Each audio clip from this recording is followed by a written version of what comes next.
লিখেছে। আমি তো বলেছি আমি কখনো ঠাকুরের গানকে প্রাধান্য দিইনি। ঠাকুর বলেছে ঠাকুর হলো জাতির শত্রু, ঠাকুর মুসলমানের শত্রু, ঠাকুর ঢাকা বিশ্ববিদ্যালয়ের শত্রু, ঠাকুর বাংলাদেশের শত্রু, ঠাকুর জাতির শত্রু, ঠাকুর হলো খ্রিস্টানদের সবচেয়ে বড় দালাল। মুসলমানেরা বাংলাদেশে বিপদে থাকে ইহুদি খ্রিস্টানের হাতে, আর ঠাকুর লন্ডনে বসবাস করে। এই ঠাকুর বলে ও কালিমা তোমার আকাশ, ও কালিমা তোমার বাতাস। আমি আজ থেকে 30 বছর পূর্বে বলেছি তোর বাপের আকাশ। সিলেট কোর্টে 5,000 টাকার মামলা হলো। আমি ঠাকুরের অপমান করেছি? আমি ঠাকুরের অপমান করিনি। ঠাকুর বলেছে ও কালিমা তোমার আকাশ, ও কালিমা তোমার বাতাস। আমি বলেছি তোর বাপের আকাশ কালিমা। মুসলমানের বাচ্চারা অশিক্ষিত, ও প্রাধান্য দিতে পারে ঠিক ঠাকুরকে, তার গানকে প্রাধান্য দিতে পারে। আমি আব্দুর রাজ্জাক বিন ইউসুফ, আমার দেহে যতদিন শ্বাস আছে ততদিন ঠাকুরের এই গানের আমি 5 পয়সা দাম দিনে। দেহে যে পেশাব পায়খানা পড়ে আছে তার সামান্য দাম ঠাকুরের গানের আমার কাছে নাই। ঠাকুরের গোটা দেহটাই মুশরিক। ঠাকুর নিজের হিন্দু, ঠাকুরের কলম হিন্দু, ঠাকুরের কর্ম হিন্দু, ঠাকুরের জাতি হিন্দু, ঠাকুরের গান হিন্দু। ঠাকুরের কথা আমার ছেলে মেয়ে পড়বে। 1971 সাল থেকে বাংলাদেশে আজ পর্যন্ত কোন শিক্ষিত মানুষ শিক্ষামন্ত্রী হয়েছে এটা আমার জানা নাই। আমি দীর্ঘদিন থেকে বলে আসছি খ্রিস্টানের দালাল ঠাকুর, সেই ঠাকুরের গান আমার ছেলে মেয়ে পড়বে এটা আমি কোনোদিন গ্রহণ করিনি। জাতির যদি রাস্তাঘাট করে দিতে না পারি, জাতির যদি স্কুল কলেজ করে দিতে না পারি, জাতিকে চূড়ান্ত সঠিক ধর্ম দিতে পারবো ইনশাআল্লাহ। ধর্মের ব্যাপারে জাতিকে ফাঁকি দিয়ে পরকাল হারাতে রাজি নই। এইভাবে দিন কাটাতে আমি আব্দুর রাজ্জাক বিন ইউসুফ প্রস্তুত নই। সঠিকটাই জাতির কাছে পেশ করার চেষ্টা করব ইনশাআল্লাহ। মরা বাঁচা আল্লাহর হাতে। বলছিলাম সম্মানিত দিনী ভাই বোন, ইহুদি মুসলমানদের দাম দেয়নি, খ্রিস্টান দেয়নি, হিন্দু দেয়নি। ইসলাম আসার পূর্বের নাম হচ্ছে জাহেলিয়াতের যুগ। জাহেলিয়াতের যুগে মেয়েদের দাম দেওয়া হয়নি। জাহেলিয়াতের যুগে, বন্যতার যুগে, বর্বরতার যুগে দাম দেওয়া তো হয়নি। সেই যুগে মেয়েদেরকে মাটিতে পুঁতে দেওয়া হতো।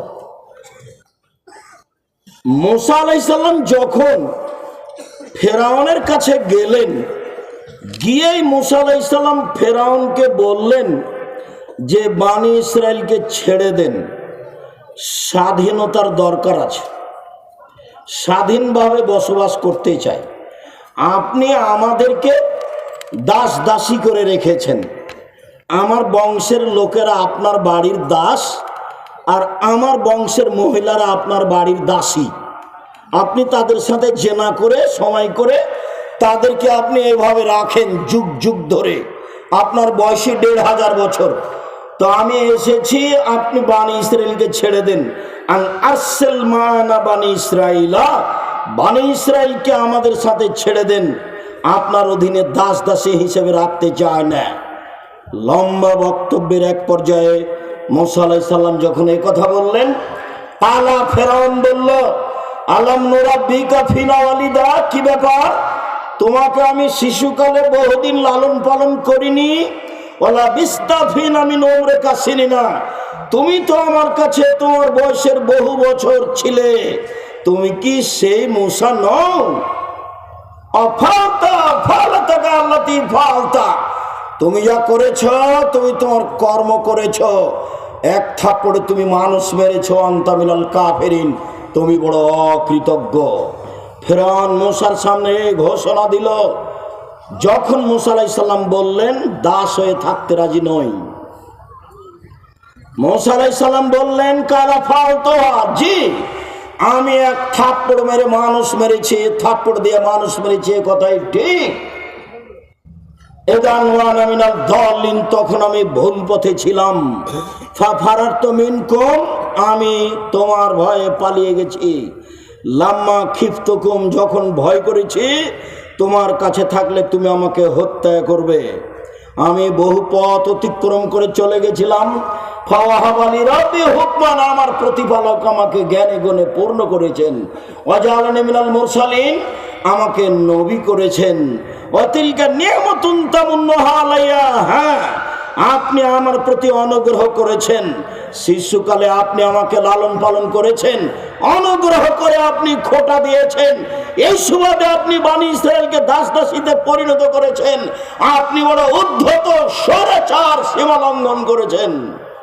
সেই দিন মূসা আলাইহিস সালাম ফেরাউনের সামনে এইভাবে ঘোষণা দিয়েছিলেন, সরকারের কাছে টাকার জন্য যেতে হবে না, সরকারের কাছে দাওয়াতের জন্য যেতে হবে, নিজের স্বাধীনতার জন্য যেতে হবে, নিজের ব্যক্তিত্ব হারানোর জন্য সরকারের কাছে যেতে হবে না। ফেরাউন কোনো সাধারণ সরকার নয়, ১৫০০ বছর থেকে বলে আসছে আমি আল্লাহ। এরকম এক ব্যক্তির কাছে যে মূসা এভাবে বলছিলাম, এই জাহেলিয়াতের যুগে একটার পর একটা চলে আসছে। তারা মেয়েদেরকে মাটিতে পুঁতে দিয়েছে, তাদের সাথে জেনা অন্যায়ের কোনো হিসাব নেই। জাহেলিয়াত মানেই জাহেলিয়াত। স্বামী মারা গেলে 1 বছর তাকে শোক পালন করতে হবে বাড়ির পিছন দিকে কুঁড়ে ঘরে। জাহেলিয়াত, বুখারী মুসলিমের হাদিস। স্বামী মারা গেলে, হিন্দুরা তো স্বামী মারা গেলে বাস বিবাহ হবে না, বিধবা বিবাহ বাতিল।